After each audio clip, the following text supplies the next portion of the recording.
very welcome back to the Flop Culture Patreon. Hope you're well. Thanks for supporting. Much appreciated. We love having you here. There's more to come this month, but obviously February kicked off with music's biggest night, in inverted commas, with the Grammys.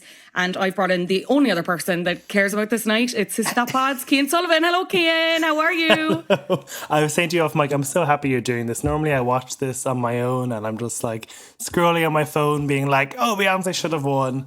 No one to chat to, so I'm happy to natter away in this.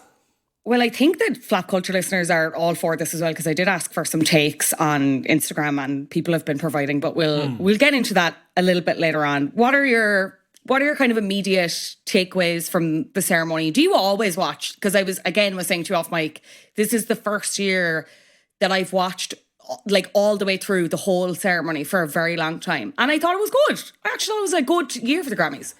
Yeah, I normally wouldn't watch the whole thing. Last year was the first year I watched the whole thing in ages. I normally would just get up, look at the results, and then watch all the YouTube clips about it. See someone win that award, go through the performances and watch the performances kind of just like all separate on YouTube. Was normally how I would have watched it. But it's always something I follow. I look at the nominations, I look at the odds, and then I see who wins on the night, and I'm inevitably disappointed. Like I think I've realized that my toxic trait is repeatedly gaslighting myself that they'll get it right. Yeah, fair. Well, sorry, I will say when I say that I thought the Grammys were good this year, I mean as a ceremony overall, and I do think they got some of the categories right. Others maybe not so much, and that kind of seems to be the general consensus, I will say, especially for some of the big categories. Why did you watch last year? Was it just the Beyonce of it all? I think I had a VPN in my possession and I realised I could watch it. Brilliant. Perfect. Who needs a better excuse than that? We may as well go from the top, even in terms of the whole ceremony, the pageantry, before we get into the weeds of the categories. Dua Peep, she's opening, she's here. LP3 is imminent.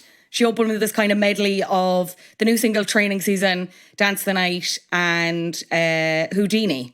Thoughts? Opinions? I thought it was a great way to open. Like opening it up, seeing her in her bondage Barbie era in a sort of like cube cage, premiering the new song with no sort of introduction, kind of gave me that exciting, MTV new music premiere moment where you're excited to see a song for the first time visually, because so much of how I experience music for the first time now is on a Friday morning listening to Spotify. So I can't remember the last time I actually witnessed a new song, in person without having to be able to actually listen to it on Spotify at the time. So I found that like a really sort of just exciting moment as a pop fan. Am I excited for Training Season having seen that clip? I don't know. I don't know if it really did it like... Now look, obviously I've heard Houdini loads of times and I've heard Dance the Night loads of times. It didn't like grab me straight away. I'm still going to listen to it, but I didn't come out of that being like, cannot wait for Training Season to come out. Okay, I had the inverse reaction, because when I heard the snippets on social media, I was texting my other friend, Cian. I have lots of Cians in my life. I think I've joked with this before. Cian, that you've met as well, Cian McCarthy. And he was very excited about Training Season when he heard the initial snippets on social media. And then we were talking about the performance.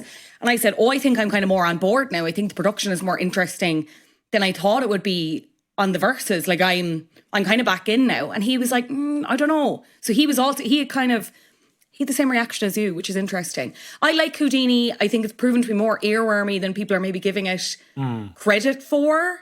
But I do understand the critiques around it as well. I thought her performance in general was like fine to good. I thought there was a lot of set dressing to kind of, a lot of dancers to kind of go with her. And I don't want to say cover her up, because she was doing choreo and like good for her, most improved. She is dancing a little bit. Is she dancing the night away? I'm not sure.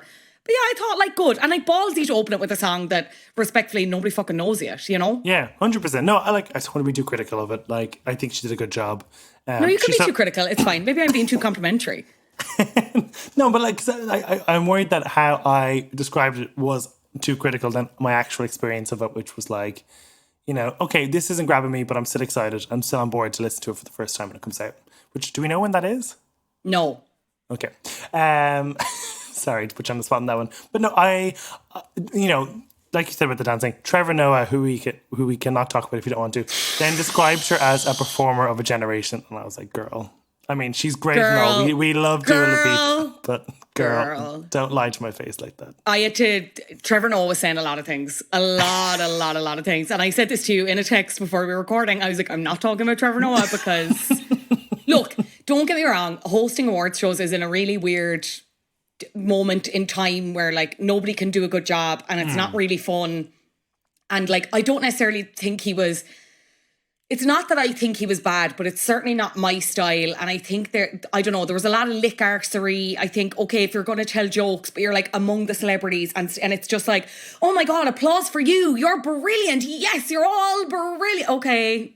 Yeah. I don't know. It just did nothing for me. The only bit that I found funny was he obviously learned from Joe Coy at the Golden Globes and was, again, like licking Taylor Swift's arse as well. And at one point she came in and was taking her seat at the table.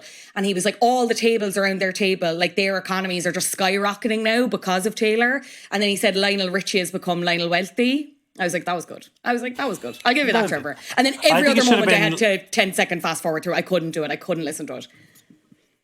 I mean, I'm not a comedian, and so why should I be offering critique? It should have been Lionel Super Richie. Yeah.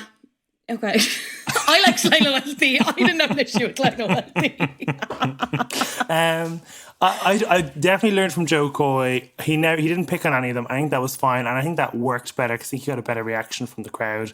I think the joke was never on the artist. It was about something kind of related to the artist. Like when he asked Olivia Rodrigo, what is she going to rhyme bloodsucker with on stage? Like it's kind of an in joke.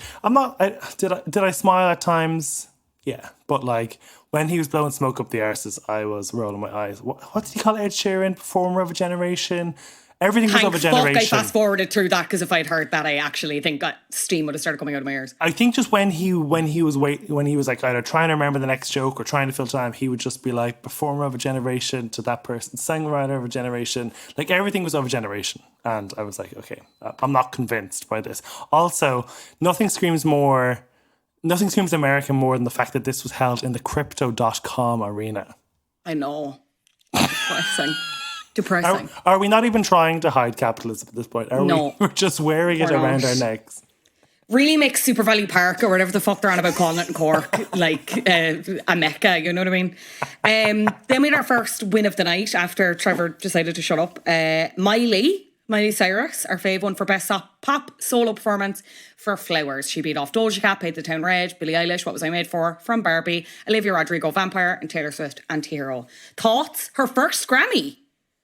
Yes, I actually went to go, when I saw her up there, I was like, oh, actually, to see if she's been won before. So she answered that question for me. I'm not mad at this. I'm happy that she got her flowers for this moment. Is it my favorite song? But is it for songwriting? I don't know. It's huge song of the year.